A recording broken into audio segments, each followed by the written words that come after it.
안녕하세요. 오토캐스트 이다정입니다. 요즘 스카이캐슬이라는 드라마를 하는데 많이들 보실 것 같아요. 갑자기 제가 이 드라마 얘기를 왜 꺼내냐, 염정아 차로 아마 네이버 실검에서도 굉장히 많이 오르내렸던 차인데, 레인지로버 벨라의 2019년형 모델을 시승하도록 할게요. 재작년에 랜드로버가 레인지로버에다가 벨라라는 이름을 붙여서 레인지로버 이보크, 벨라, 스포츠, 레인지로버, 이렇게 레인지로버 4형제가 만들어졌고요. 이보크보다는 크고 스포츠보다는 작고요. 우리나라 국산차로 비교하면 산타페보다 크고 팰리세이드보다 작은 그 정도의 크기예요. 기존에 네모 반듯했던 그런 랜드로버 디자인과는 다르게 좀 곡선이 강조된 우아한 느낌의 이미지가 강한 차입니다. 벨라의 외관을 보기 위해서 바깥으로 다시 나왔는데요. 사실 이 차에서 가장 마음에 드는 게 저는 디자인이었어요. 앞쪽의 외관을 보시면 육각형 모양의 그릴이 있고요. 이 옆에 사각형의 주간주행등과 램프가 이렇게 안에 들어가 있습니다. 매트릭스 헤드램프라고 해서 시속 80km 이상일 때 550m까지 전방을 밝혀준다고 해요. 옆모습을 보시면요, 쿠페형 루프라인에 짧은 오버행, 긴 휠베이스를 가진 차체가 특징입니다. 그리고 또 굉장히 낮아서 잘 달릴 것 같은 그런 스포티한 인상도 강하게 풍겨요. 그리고 요 위쪽에 루프레일 보이시죠? 이게 2019년형 모델로 바뀌면서 새로 들어간 외관에 바뀐 점 중 하나인데요. 실버와 블랙 중 하나를 기본적으로 달아준다고 합니다. 이 도어 핸들은 가까이 다가가서 이 주위를 터치하면 바깥으로 나오고요. 또 실내에 앉으면 저절로 들어갑니다. 뒷모습을 보니까 오프로드 SUV의 이미지를 강조할 만한 요소들이 굉장히 많이 들어가 있습니다. 일단 테일램프는 앞부분과 마찬가지로 좀 가늘고 얄쌍하게 뽑았고요. 레인지로버 이 부분이 블랙 레터링 엠블럼으로 들어가 있어서 뭔가 좀 더 특별하고 고급감을 강조하는 듯한 느낌이에요. 그리고 이 아래쪽에 두툼한 범퍼와 그 아래에 양쪽에 머플러 2개가 커다랗게 들어가 있습니다. 그리고 이 사이에는 공기 흐름 조절하는 핀이 들어가 있고요. 트렁크를 한번 살펴보도록 하겠습니다. 트렁크 공간이 꽤 넓죠? 대신 이 턱은 조금 올라와 있는 편이어서 여성분들이나 키가 좀 작거나 하신 분들은 짐을 옮길 때 조금 더 힘이 들 것 같아요. 공간을 잘 보여드리기 위해서 이 칸막이는 지금 제거를 한 상태고요. 원래는 여기에 이렇게 막혀져 있습니다. 총 558리터인데 앞에 2열석을 접으면 1300리터가 훌쩍 넘는 용량을 확보할 수 있습니다. 이렇게 접으면 얘가 이렇게 평평하게 펴지지 않아요. 이 헤드레스트를 빼도 이 정도가 끝입니다. 평평한 게 유리하기도 하지만 뭐 이 정도면은 커다란 짐들을 실을 수 있을 것 같고, 얘를 다 접었을 때 크기도 한번 볼게요. 이 정도의 공간이 나와요. 그리고 이 트렁크 옆에는 이렇게 물건들을 걸어 놓을 수 있게 고리가 양쪽에 2개씩 달려 있습니다. 12V를 꽂을 수 있는 데도 있고요. 지금 벨라의 실내 안으로 들어왔는데요. 첨단의 느낌을 강조하고 또 고급감을 강조한 게 특징입니다. 물리적인 버튼율을 최대한 없애고 검은 색깔 스크린과 터치를 대부분 넣은 게 특징이에요. 이 아래에도 스크린, 심지어 이 레버 안에도 스크린이어서 시동을 켜야만 얘가 들어옵니다. 근데 시동을 걸면 이제 이것들이 어떤 기능을 하고 있는지 나타나요. 그래서 센터 페시아 쪽의 디스플레이가 시동을 걸면 이렇게 비스듬하게 올라오고요. 그리고 이쪽 안에 있는 모든 기능들이 켜져서 이 레버들이 무슨 기능을 하고 있는지 알 수 있게 여기 화면이 모두 들어옵니다. 그리고 여기에 기어 셀렉터도 시동을 걸자마자 이렇게 위로 올라오는 것을 확인할 수가 있고요. 가운데 계기판도 풀 LCD입니다. 그래서 계기판과 내비 화면 그리고 차량의 정보들을 여기에 모두 한 화면에 보여주고 있고요. 센터 페시아 쪽의 디스플레이로는 보통 이제 내비나 미디어 그리고 뭐 주차 보조해주는 시스템과 카메라, 블루투스, 아래쪽에 있는 스크린으로는 공조장치나 시트 그리고 드라이브 모드 이 정도를 조절할 수 있습니다. 센터 페시아 쪽에 있는 화면이 굉장히 좁아서 실제로 카메라 화면이나 이런 걸 볼 때 전체를 채울 수 없으니까 이 부분만 이렇게 채워져 있어서 너무 작게 보이는 게 아닌가, 이런 점은 좀 아쉽고요. 그리고 이 안에 굉장히 많은 메뉴들이 들어가 있어요. 아마 이 차를 처음 구매하시는 분들이라면 이 안에 기능들이 무엇이 있는지 확인을 확실히 하셔야 될 것 같고, 그리고 또 차량을 움직이는 상태에서 자주 사용하는 버튼들은 확실하게 숙지를 해놔야 사용하기가 편할 것 같아요. 그리고 이 아래쪽에는 레버 2개가 있거든요. 드라이브 모드를 선택할 수 있는 거고요. SUV 차량답게 뭐 컴포트, 잔디, 자갈, 눈길 프로그램, 진흙, 그리고 모래 이렇게 다양하게 드라이브 모드가 마련되어 있습니다. 그리고 이 옆에는 바람 세기를 조절하는 레버고요. 이 외의 모든 것들은 터치로 해결을 해야 돼요. 그래서 시트 같은 경우도 뭐 열선이다 그러면 시트를 눌러서 여기에 열선을 누르고 어느 부분을 따뜻하게 할 건지 터치를 통해서 이렇게 선택을 할 수가 있습니다. 근데 이게 생각보다 직관적이지가 않아요. 그래서 확실하게 꼭 익혀서 사용을 하셔야 될 것 같습니다. 확실히 뭔가 첨단의 느낌을 주지만 사용하기는 꽤 복잡한 그런 구성입니다. 스티어링 휠에는 볼륨 조절이나 이런 거 다 할 수 있는 게 있고요. 열선 스티어링 휠도 여기서 이렇게 조절할 수 있고 뭐 차선 유지하는 것도 이걸로 선택할 수 있고요. 뭐 음성 명령, 전화 받을 수 있는 것들도 다 여기에 들어가 있습니다. 기어 주변에는 컵홀더 3개가 이렇게 있습니다. 팔걸이에 수납함이 있는데 USB가 이렇게 2개 있고 마이크로 심 12V가 있는데 며칠 전에 봤던 아이페이스에 있던 것과 똑같이 들어가 있어요. 이렇게 따로따로 양쪽으로 넣을 수 있어요. 근데 이게 좀 빡빡하네요. 열려면 힘을 좀 줘야 돼요. 이렇게. 시트는 생각보다 쿠션이 좀 단단하고요. 등판이 꽤 커요. 헤드레스트도 굉장히 크고 덩치가 조금 크신 분이더라도 편하게 앉을 수 있는 구성입니다. 시트 옆쪽에는 전동식으로 시트를 조절할 수 있는 레버들이 있고요. 특징적인 게 저는 이렇게 여기를 이런 재질로 감싸놓은 걸 처음 봐요. SUV에서. 사실 더러워질까봐 플라스틱으로 내놓거나 막 그렇잖아요. 근데 여긴 좀 더 이제 고급스러운 재질로 띠를 이렇게 둘러놨네요. 여기를. 2열석에 가볼까요? 2열석에 지금 앞좌석에 제 몸에 맞추고 앉았는데요. 무릎 공간은 산타페보다는 조금 좁습니다. 그리고 발밑 공간은 굉장히 넓어요. 제 몸에 맞게 시트를 좀 올려놓은 상태이긴 한데 옆과 비교해봐도 꽤 발밑 공간은 많이 나오는 편입니다. 앞좌석에 아까 전에 시트가 좀 높고 크다고 했잖아요. 그래서 그런지 뒷좌석에 앉았을 때 이렇게 시야는 개방되어 있는 느낌은 아닌 것 같아요. 위에 파노라믹 루프를 이렇게 펼치면 좀 더 나아지겠죠? 그리고 2열 시트는 여기 버튼으로 등받이 각도 조절이 가능합니다. 근데 이게 꽤 뒤로 많이 넘어가요. 그래서 지금 제가 뒤로 넘어가고 있는데요. 이 정도. 그래서 뒷좌석에 앉아가는 사람도 여기 좀 편하게 좀 기대서 가고 싶다 하면 이 정도로 많이 뒤로 젖혀집니다. 그리고 이쪽에 팔걸이를 펼치면 컵홀더 이렇게 2개가 있고 쿠션이 좀 있는 좀 얇은 팔걸이가 들어가 있어요.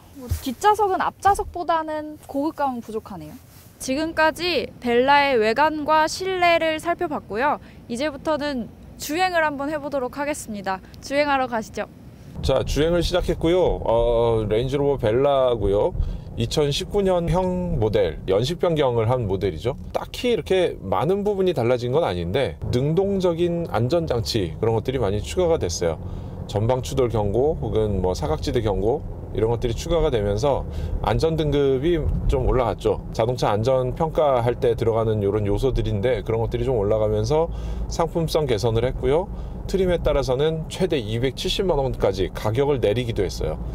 그러니까 여러모로 이렇게 가격 조정을 하면서 상품성을 개선을 했는데 시승차의 트림은 최고급이에요. D300 R 다이나믹 HSE라는 트림이고요. 1억 2016만 원이던가요? 벨라 중에는 가장 비싼 모델입니다. 디젤 엔진이고요. 8단 자동 변속기가 들어있죠. 디스커버리와 레인지로버의 차이는 고급스러운 품질, 재질 이런 것들을 사용하는 데 있었는데 이 차 역시도 레인지로버의 그런 느낌들을 많이 살려서 갖고 있습니다. 주행 질감에서도 역시나 이런 비슷한 것들이 있어요. 얼마 전에 제규어 아이페이스를 시승하면서 거기도 전자식 에어 서스펜션이 붙어 있어서 우리가 굉장히 좋은 승차감을 느꼈다라고 설명을 해드렸었는데 이 차 역시도 에어 서스펜션이 들어 있습니다. 이 레인지로버하고 뭐 디스커버리까지도 에어 서스펜션이 들어가는 차들은 굉장히 승차감이 일단 좋죠. 저속에서는 충분히 감쇄력을 가져서 승차감을 유지를 시켜주고요. 고속에서는 오히려 이거를 줄여서 출렁출렁 하는 것들을 없애주는 그런 효과가 있어요. 이 벨라 역시 굉장히 그런 고급스러운 승차감이 특징이고요. 그거를 느끼기 위해서는 어떤 길을 달려도 사실 이런 일상적인 도로라든가 혹은 오프로드 코스 혹은 고속도로 이런 거를 다 달려봐도 굉장히 부드럽게 술렁술렁 넘어가는 느낌이 들어요. 자, 저희는 자유로에서 지금 주행을 하고 있고요. 시속 90km까지 달릴 수 있는 구간이라 좀 속도를 올려서 90km 정도까지 맞춰 볼게요. 자, 지금 시속 90km를 조금 넘겼어요. 사실은 꽤 정숙한 편이고요. 이 벨라는 제가 시승행사 때 좀 타보고 이랬었는데 그때하고는 지금 또 많이 다른 느낌이에요. 이게 생각보다 저희는 되게 작은 차로 생각을 했었는데 이 차가 사실 산타페 못지않은 크기를 가진 차예요. 좀 폭이 좁아 보이는 디자인 이런 거를 갖고 있고요. 제규어 랜드로버가 전부 다 마치 그림을 그려놓은 듯이 그런 디자인들을 갖고 있어요. 자동차 디자이너들이 차를 만들면 이렇게 만들지 않을까라는 그런 컬러를 내고 있는데요. 차체는 굉장히 좀 날렵하고요. SUV지만 높지 않아요. 여기에 휠 베이스를 길게 주고 커다란 바퀴를 넣어서 되게 이쁜 차들을 만들었죠. 4륜구동을 강조하는 이 브랜드의 특성상 도강 높이 이런 것까지 항상 계산을 하면서 차를 만들고 있어요. 여기에는 차량의 상황에 따라서 지형에 따라서 반응을 할 수 있는 컨트롤 시스템들을 갖고 있고요. 이런 것들을 실제로 이제 사용을 해보면은 이 차는 정말 재밌게 운전할 수 있지 않을까라는 생각이 드네요.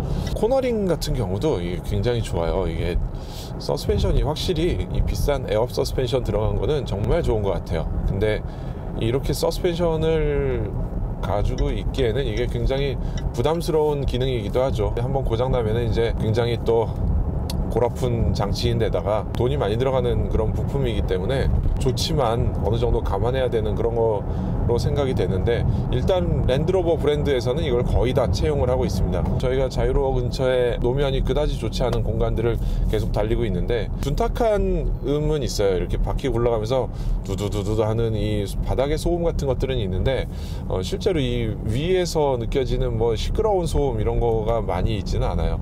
성능 면에서는 이 차 디젤인데 디젤의 느낌을 거의 느낄 수 없는 그런 주행 품질이랄까요? 그런 느낌을 받을 수 있네요. 여기에 보면은 주행 상황에 따라서 이 화면에서 굉장히 멋있는 그래픽으로 이렇게 만들고 있죠. 에코도 있고요. 컴포트가 기본적인 주행 상황이고요. 잔디, 자갈, 눈길, 모래, 진흙 점점 이제 하드해지는 거죠. 이거에 따라서 자동차의 구동력 배분이나 힘이 들어가는 정도 이런 것들을 조절을 해주는데 랜드로버의 가장 특징적인 프로그램이라고 볼 수 있는 거죠. 가속을 하면은 뒤에서 시원시원하게 밀고 가는 그런 느낌을 딱 받을 수가 있는데, 야, 이거 되게 재밌게 탈 수 있는 차구나 라고 생각이 돼요. 이 차를 드라마에서 여주인공이 아주머니들이 타는 그런 모습으로 좀 비춰지는데, 그거보다는 굉장히 강하고 하드하고 힘든 공간, 그러니까 막 오프로드 같은 데도 달릴 수 있는 차인데 오프로드에 거칠게 키우기는 사실 아깝죠. 우리 입장에서는 1억이 넘는 차니까요. 지금 뭐 이른바 여기가 한상기 코너죠. 한상기 코너. 네, 여기를 조금 강하게 빠져나가도 이렇게 많이 밀리고 이러진 않아요. 이 차가 경량화에도 많이 신경을 써서 이거 1.6톤 그다지 무겁지 않은 차라서 굉장히 강력한 엔진을 갖다 붙였으니까 이게 되게 재밌게 탈 수 있는 여건이 되는 거죠. 이런 주행 느낌을 가졌다면은 차의 외형을 이제 고민해야 될 텐데, 디스커버리를 살 것인가 벨라를 살 것인가, 두 대가 가격이 비슷하거든요. 1억 언저리에서 이제 왔다 갔다 하는데 그 중에 무엇을 고를 것인가는 굉장히 고민이 될 것 같아요. 그다지 작진 않지만 그래도 조금 작은 크기를 가져도 고급스러운 모습을 원한다, 대형 스크린들 이런 것들을 넣으면서 이런 것들이 있는 것을 좋아한다 라면은 벨라를 선택할 수 있고요. 좀 더 넓은 공간, 그 다음에 확실하게 뭐 3열까지 필요한 그런 상황이 있고 트렁크 공간이 넓었으면 좋겠다 뭐 이런 상황이라면은 디스커버리를 선택해야겠죠. 이 비슷한 급에 보면은 굉장히 재밌는 브랜드들의 차들이 많이 있어요. 벤츠의 GLE 같은 차가 특히 비슷한 급에 있고요. BMW X5 같은 차들도 이 비슷한 급에 속해 있습니다. 가격대로만 보면 말이죠. 조금 작아도 되게 재밌게 고급스럽게 탈 수 있는 차를 원한다 라고 하면은 이 차를 선택하면 될 것 같습니다. 이 차는 이제 연식 변경이 되고 하면서 이런 일종의 자율주행 기능 이런 것들이 강조되는 상황이에요. 이거는 제규어하고 실내 버튼들 모양만 다를 뿐이지 사실 작동하는 방법은 똑같아요. 이걸 눌러서 왼쪽을 눌러서 앞차와의 간격을 조절하고요, 오른쪽을 눌러서 앞차의 간격을 줄이고 그런 기능이 있고요. 아마도 이것도 15초 정도 손을 떼고 있으면은 경고를 울리겠죠. 제규어의 아이페이스 같은 전기차도 네, 한 15초 정도 되는 것 같아요. 전기차도 1억 원을 넘기는 그런 거니까 이런 SUV를 원하고 사륜구동을 원한다라고 하면은 요런 벨라 이거 굉장히 메리트 있는 차가 될 수도 있습니다. 이 차의 제로백은 약 5초대에 들어가는데 그럼 굉장히 빠른 고성능이라고 보면 될 것 같고요. 주행하면서 보는 시야는 굉장히 좋습니다. 여기 A필러가 두껍긴 한데 이게 눈에서 이렇게 돼 있어요. 여기 옆으로 보이게. 그렇기 때문에 굉장히 시야를 가리는 공간은 적고요. 사이드미러가 이 위쪽에 붙어 있기는 한데 여기가 조금은 뚫려 있어서 뭐 아쉽지만 좀 그래도 요 시야를 또 열어주는 효과도 있어요. 그리고 뒤에 트렁크 공간도 사실 이게 그렇게 넓진 않아요. 디자인상 이런 부분들을 좀 포기했어야 되는 것 같은데 조금 이렇게 작은 공간을 만들면서 여기를 후방의 시야도 굉장히 괜찮은 편이에요. 그리고 이 시트 포지션이나 이런 것들도 굉장히 만족스러워서 이게 SUV라기보다는 스포츠 세단 같은 거를 타고 있는 그런 느낌을 받기도 합니다. 이 차의 타겟은 여성 고객이라거나 굉장히 고급스럽고 조금 작아도 괜찮은 SUV를 원하는 사람이라고 말을 할 수도 있는데 사실 그렇진 않아요. 이 차 되게 남성적이고요. 굉장히 멋있고 그런 매력이 있는 차예요. 반드시 이 차는 운전을 해봐야 돼요. 그리고 요철 같은데 그리고 험한 노면 이런 데를 달려보고 좀 고속으로도 달려보면서 어떤 느낌인가를 한번 느껴보는 게 되게 중요한 포인트네요.